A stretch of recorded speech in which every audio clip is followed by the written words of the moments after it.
ನಮ್ಮೆಲ್ಲರಿಗೂ 140 ಕೋಟಿ ಭಾರತೀಯರಿಗೂ ಕೂಡ ಒಂದು ಹೆಮ್ಮೆಯ ದಿನ, ಗೌರವದ ದಿನ, ಅಭಿಮಾನದ ದಿನ, ಅದರೊಂದಿಗೆ ಸ್ವಲ್ಪ ನೋವಿನ ದಿನ.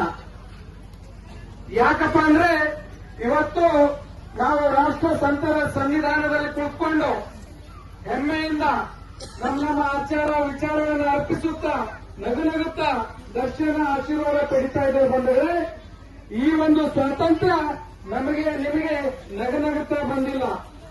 ಎಲ್ಲಾ ಜಾತಿ ಎಲ್ಲಾ ಧರ್ಮದವರ ಒಂದು ರಕ್ತ ಚರಿತ್ರೆ ಮೇಲೆ, ಅವರ ತ್ಯಾಗ ಬಲಿದಾನದ ಮೇಲೆ ಬ್ರಿಟಿಷರಿಂದ 200 ವರ್ಷಗಳ ಕಾಲ ಅಧಿಕವಾಗಿ ದಾಸ್ಯದಿಂದ ಮುಕ್ತವಾದಂತ ದಿನ ಈ ಸ್ವಾತಂತ್ರ್ಯ ದಿನ. ಎಷ್ಟೋ ತಾಯಂದಿರು ತಮ್ಮ ಮಕ್ಕಳನ್ನು ಕಳ್ಕೊಂಡ್ರು, ಎಷ್ಟೋ ಸೋದರರು ತಮ್ಮ ಅಣ್ಣ ತಮ್ಮಗಳು ಕಳ್ಕೊಂಡ್ರು, ಹೆಣ್ಮಕ್ಕಳು ತ್ಯಾಗ ಬಲಿದಾನ ಮಾಡಿದ್ರು.